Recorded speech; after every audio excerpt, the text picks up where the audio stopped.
details on the gacha system, ranking up your characters, and the tier list. Hey, this is a quick and dirty guide on what to do and what not to do when you start punishing Grey Raven. Once you start a game, immediately do as you're told by the game and start doing your story and get to level 35 ASAP to have both your Warzones and Pain Cage unlocked. Just focus on 3 characters and level them up as much as you can. You're gonna see this auto clear button on already cleared nodes. Don't touch that. Never ever use that. You'll have these novice missions unlocked. Just do all of them. If you don't know what to do, just read and follow the instructions. This 5-star chainsaw is the best weapon for B Nanami. You'll get your free Bianca on login on the 7th day and the 14th day for her skin. That's a 5-star weapon for Liv. Don't forget to equip it. As for Dorm, do your Dorm missions every day and make sure to do whatever the characters want you to do. Either tap on them, or put them in bed, head pads, put them on a couch, put them to a wardrobe. There's a chance of getting coins from them when you interact with them, and coins are what you need to buy skin ticket fragments which you can exchange in the main shop in the home screen. As for the main shop, in the top tab, you can afford to buy character fragment and overclock fragments every day with cogs, up to 5 skill points as well. Don't buy the 4-star weapon and memory on the left, those are a scam. Don't touch anything here as well, unless you absolutely really need it. If you think having 5 million currency makes you rich, you're already broke. NANI? And this is where you'll exchange for your skin tickets with the fragments that you got from your dorm shop. Now here's a trick to getting any 4-star weapon that you want. Just recycle 3 4-star weapon XP folders and you'll have enough fragments to exchange for a weapon in the shop.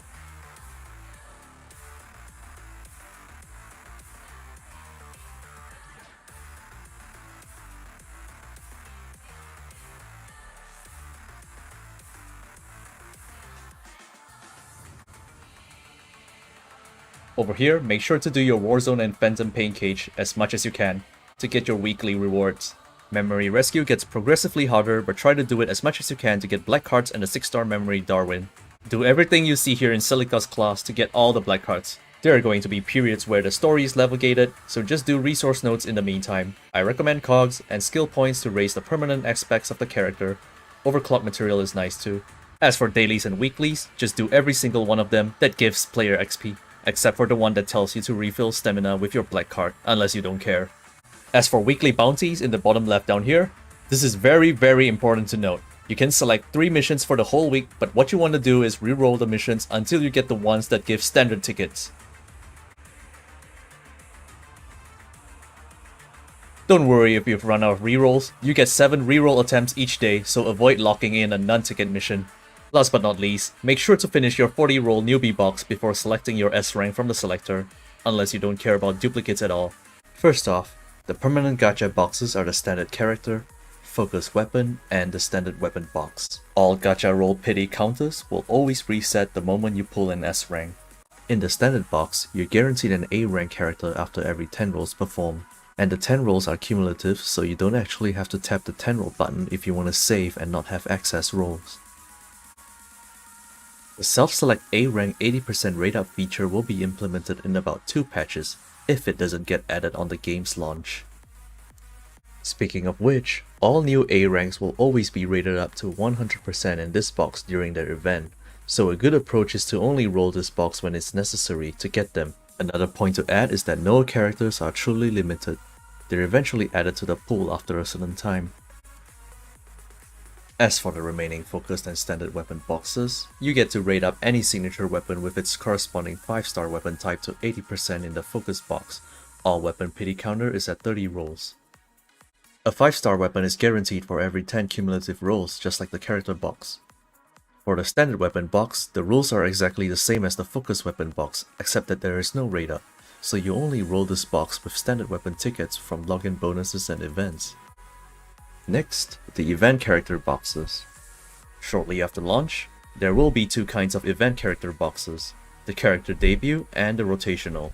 The character debut box is reserved for new S ranks of their corresponding patch, whereas the rotational box is a constantly ongoing feature that picks 2 existing S ranks as rate ups for players to choose. The debut box will always be at 100% rate up, and it's the box that you'll be rolling to get the new S ranks, while the rotational box is at 70%. So unless you really want a character you've missed or something, people tend to avoid rolling the rotational box due to the chance of getting off-rated, especially as F2P. One thing in common across all gacha boxes is that the pity roll counter will always carry over to the next box, save for extremely few exceptions. For example, the pity counter of the rotational box will always carry over to subsequent rotationals. The same goes for debut boxes, so you don't have to worry about counters being reset once the period is over.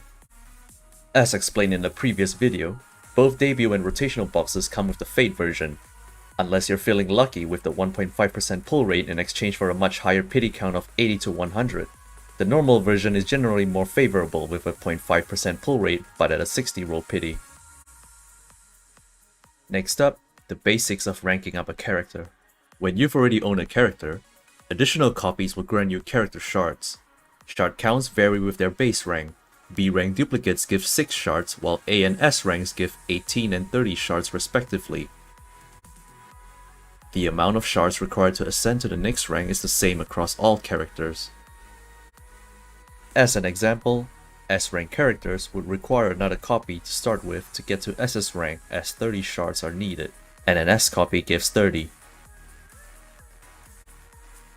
Free-to-play players, don't fret, all B and A rank character shards can be farmed daily once you've owned them, up to 2 shards each day.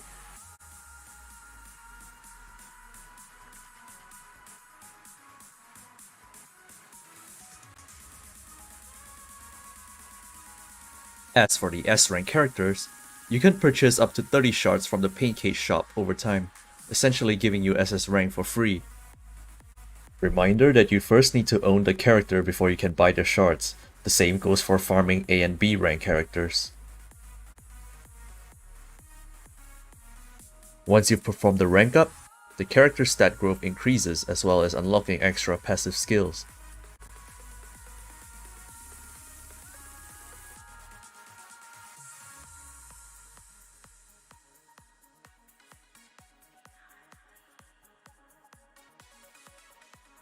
Last but not least, everyone's favorite topic, the tier list. The vast majority of the characters in Punishing Grey Raven has a role to fill, and there is barely any clash in character roles and ranks. Having said that, are you ready? Yep, there it is. All characters are unique in their own ways with their own gimmicks and quirks. Of course, it goes without saying that meta always exists, but don't let it restrict you, and definitely try them all and experiment with them, as that's what makes the game fun.